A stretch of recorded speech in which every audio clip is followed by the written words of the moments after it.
Okay, so welcome. I decided that I wanted to do this program, and luckily Jan let me, because I have had pets for years and all my cats are indoor, and yet in the last year I added one more cat, and she thinks everything is an edible item in the house. And so I started to look into what was safe to have in the house and what was safe to bring in. So that's how this all came about, and I hope it's helpful to those of you that have animals that you share your life with. I'm going to talk about safe versus toxic ways to safeguard your pet. And why I say safe is because safe doesn't mean edible. Something can be non-toxic, but it can still irritate or cause some distress to animals. Even if it's non-toxic, it still might upset their stomachs minimally. And if you're a pet owner, you know what an upset stomach on a cat or dog means. It means vomiting, it means diarrhea, it means both.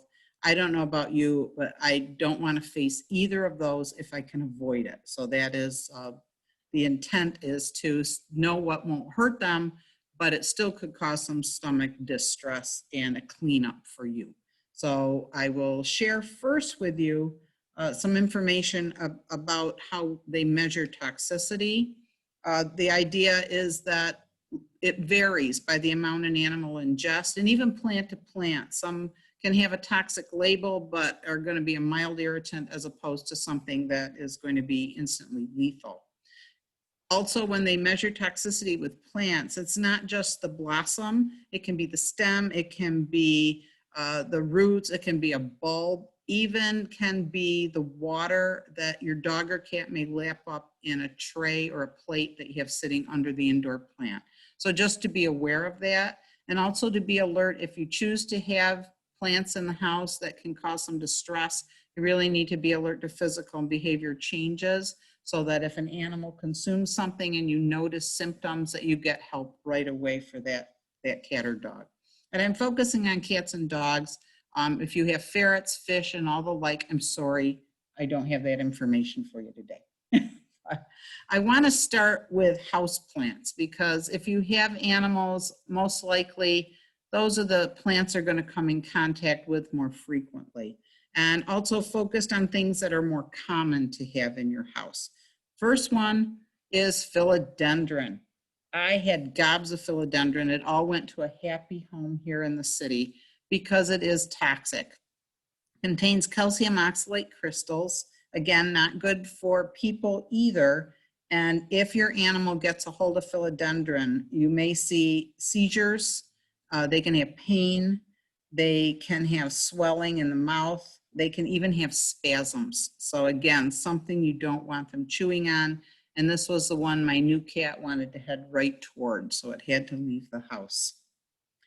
Pothos along the same lines. I know I used to not be able to tell the difference. I thought they looked very similar. I know that with philodendron, sometimes it's thinner leaves, smooth texture. The pothos has a little thicker leaf, usually is waxier.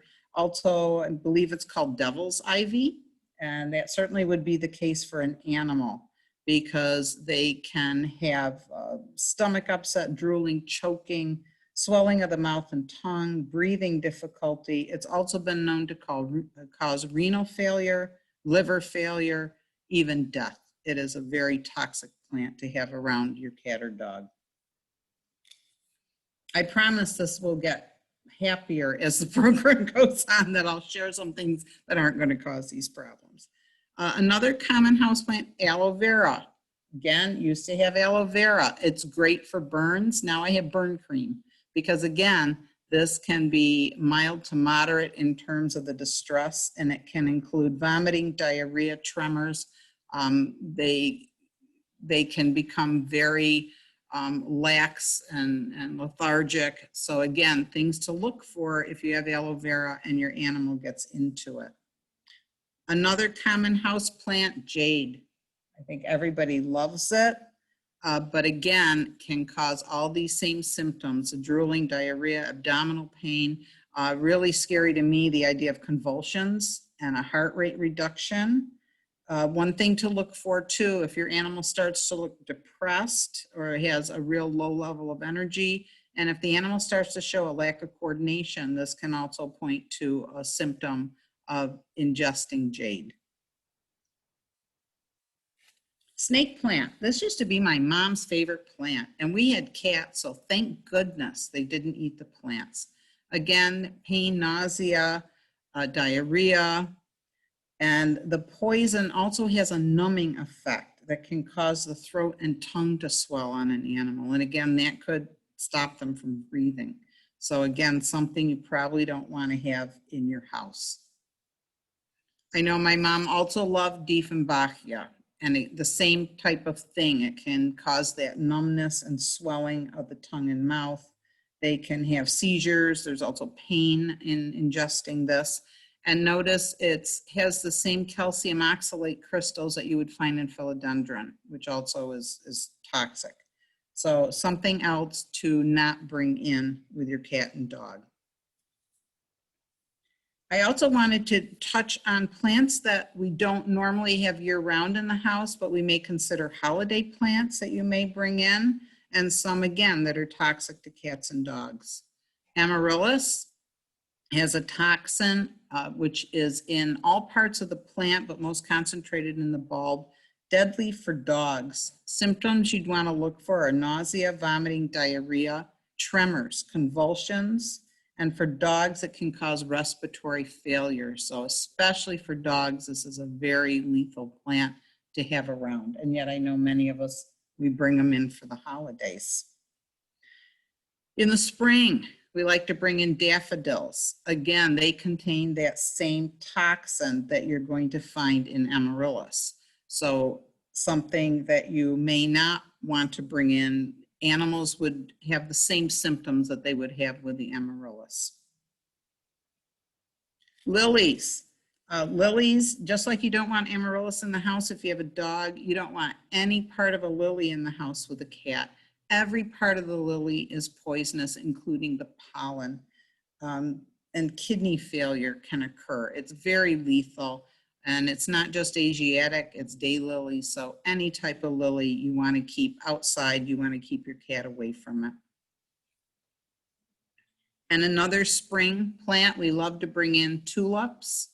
They also have a very high concentration of toxin, especially in the bulb. All the bulb plants sometimes are ones that you want to avoid. But again, symptoms, vomiting, diarrhea, cardiac problems. So all things we don't want to do to our cats and dogs. I'm sure at this point you're saying, that's it. You've taken all my plants away. What can I have inside if I want a house plant or I want to bring in a holiday plant? Well, one of my favorite, the Christmas holiday cactus. I think we had some at the sale this week outside. And boy, easy to grow. They reroot so easily. The flowers are gorgeous, and they really are not a lot of work. They like medium light levels, but they work on a tabletop. They work as a hanging plant. The one thing I found interesting about growing these is they like moist soil. And usually when I see something that looks like a succulent, you think it really wants to be dry, but these really prefer a moist soil. But again, simple, showy, not going to hurt your cat or dog. Mine don't even want to chew these. They are so uninterested in these plants. So I have a house full of these plants. If anybody wants one, let me know. I have a lot of plants. Spider plants. These are so cute. I love them. Also called spider ivy, ribbon plant. It grows, again, it's fairly easy to grow. It's even tolerant of some neglect. My daughter has these in her room. Thank God they're tolerant of neglect because that's not her strong suit whatsoever. Makes a great hanging plant. And these little babies, boy, are they easy to make more plants. They take hold very easily in soil and not a problem. So you can have spider plants too. Swedish ivy, another one that is going to be okay and non-toxic for your plants. Please don't confuse this with English ivy, which is toxic. I think some people may call this Swedish begonia and also creeping Charlie, but not the weed in the yard. Don't confuse it with that. but it's a really pretty plant. It's, you know, kind of got glossy, shiny leaves, and the edging is so pretty. And again, not super hard to care for. This one I always slightly neglected it, and it still does so well. So I'm very happy. Peperomia. And I believe that you may also find it labeled as a baby rubber plant. I think sometimes it's called that. But again, very easy to grow, really tolerates low maintenance kind of stuff. You can kind of avoid it. You know, it's not gonna die on you overnight. So that works out really well. Boston fern, also known as sword fern.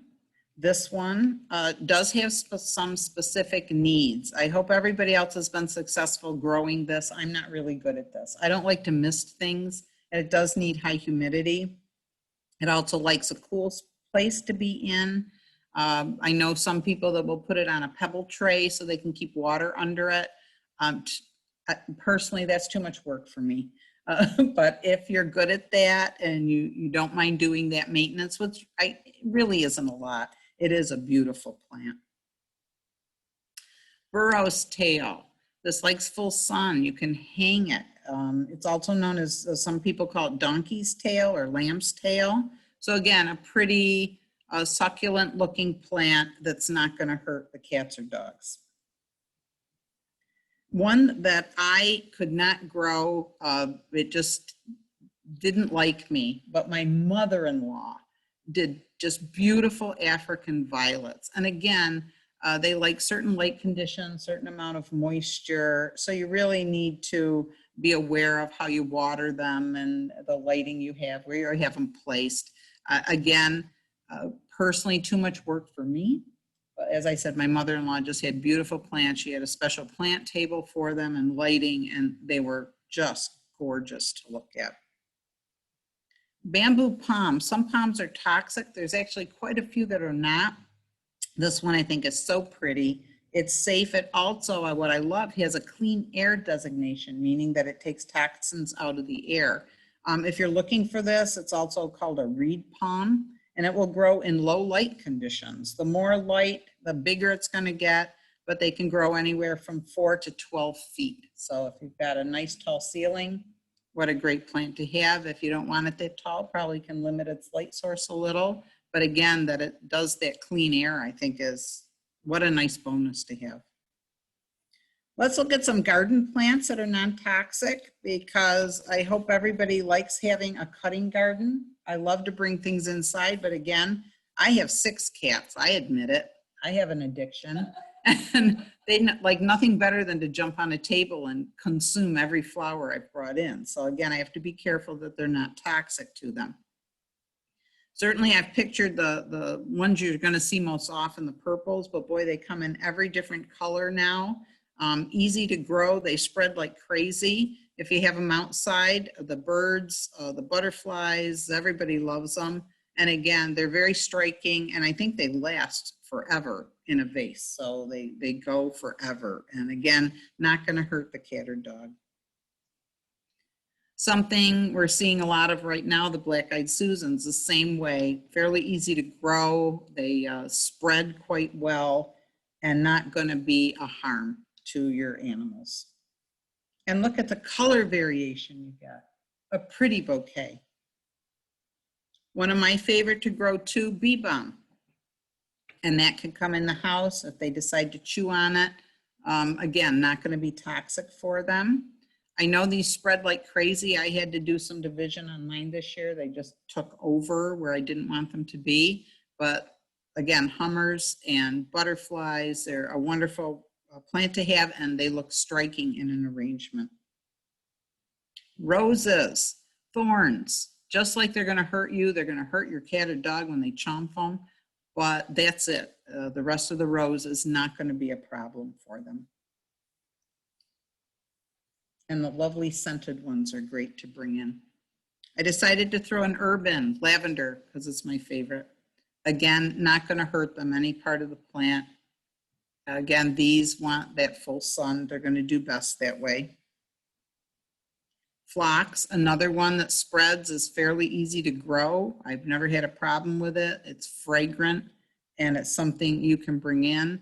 The color choices are incredible and they seem to hold their petals a long time. So again, something you can cut. If you're not growing perennials and you want to consider some annuals to have, nasturtium are not going to hurt the cat or dog. They can eat the flowers, they can eat the leaves. So can you. I don't think they're tasty. They're a little peppery. My youngest daughter loves these, and when they're in blossom, she actually just loves them, and you can throw them on a salad. I just think they're beautiful in the garden, so that's how I want to have them.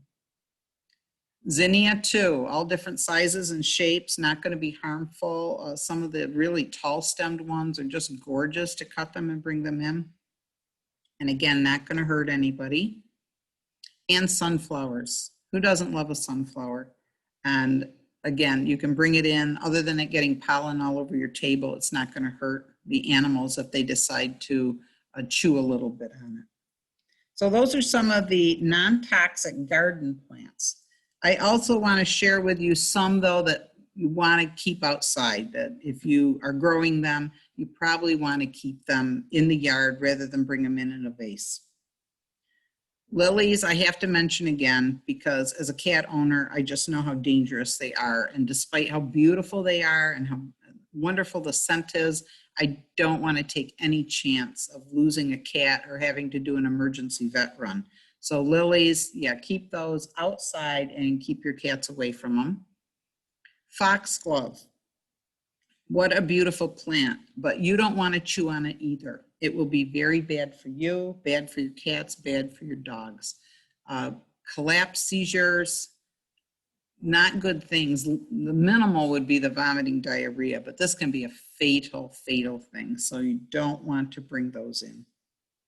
Another flower I would love to bring in the house, but I know better, is hydrangea. I found it quite frightening to find out that if your dog or cat chews on it, the toxin in it metabolizes into cyanide. And again, it's going to depend the amount they ingest in terms of what symptoms are going to show and how lethal it is. But just the thought that it could be fatal to them, I think I'd rather keep it outside where it's pretty and not have it inside. Bleeding heart, another one I used to love to bring in the house. I have empty vases now. I really think most of it, no, not really. But bleeding heart, again, pretty. Leave it outside. If it's ingested, it can cause severe damage to the liver. It can also cause kidney damage too to your pets. And if we're going to look at holidays again and holiday plants, a lot of people like to bring in holly and mistletoe. You may want to go with the faux or fake versions because, again, they are dangerous, can cause those minimal types of things like vomiting, but can cause seizure, breathing problems, and death. So, again, to safeguard your cats and dogs, you may want to stay away from those things in terms of being indoor plants for you during the holidays. I hit on just a few. There are so many more. This is just a sample, and I think that should say lucky bamboo, so excuse my typing on houseplants. But here's a list of other things that are potentially toxic to your animals. I think elephant ears is a pretty common one that people like to have. Again, not a good one to have around animals. Remember, Boston fern is fine, but asparagus fern is not. So you really want to check what type of plant you're bringing in. That baby rubber tree, the peperomia, is fine, but a regular rubber tree is not. Same way with palms. Certain palms are okay, sago palm is not. And then you look on our garden side, I have some lists of annuals and perennials.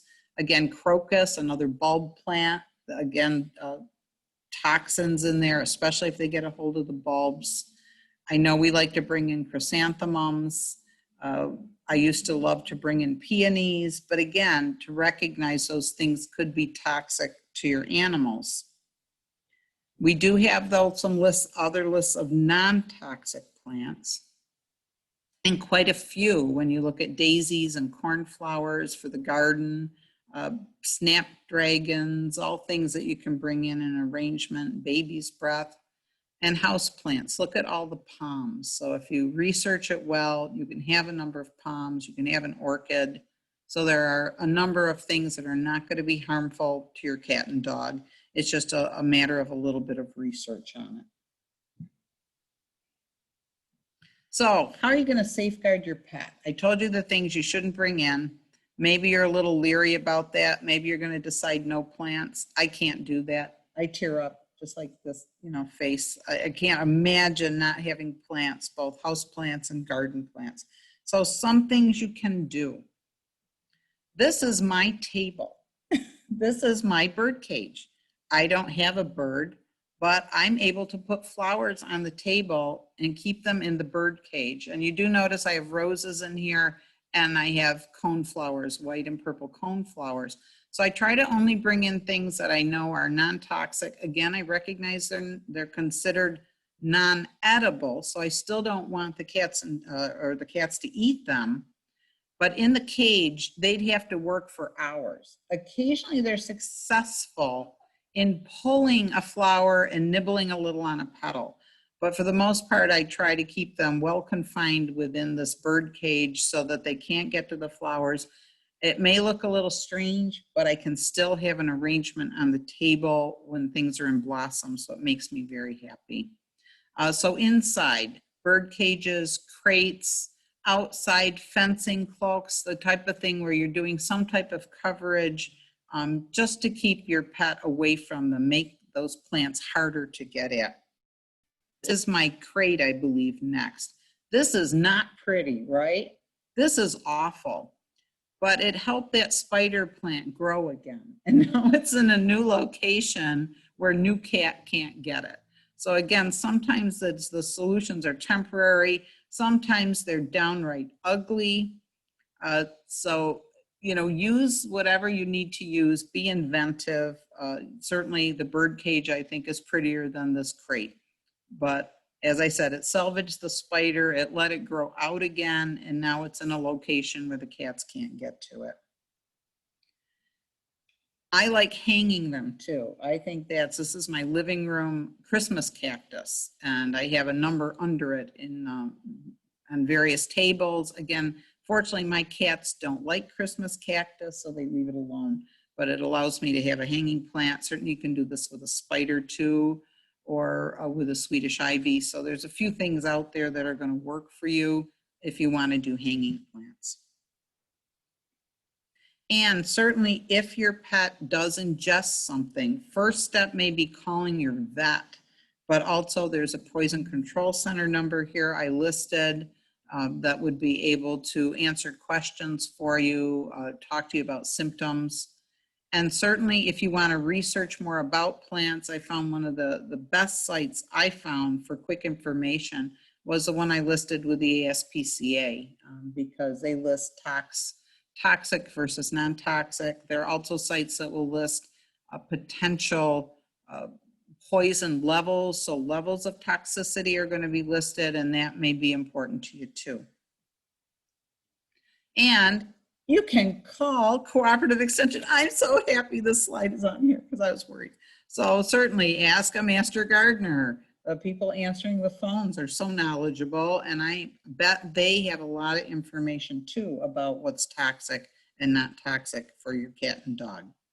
So those are my slides for you. And I know Jan wants me to get out of this now, right? Okay, so I will do that now. Oh, I see things in the back of a truck. I don't know where that was. So I just hope that's of use to you, some of the information. And if anybody has a question for Connie, you can unmute yourself.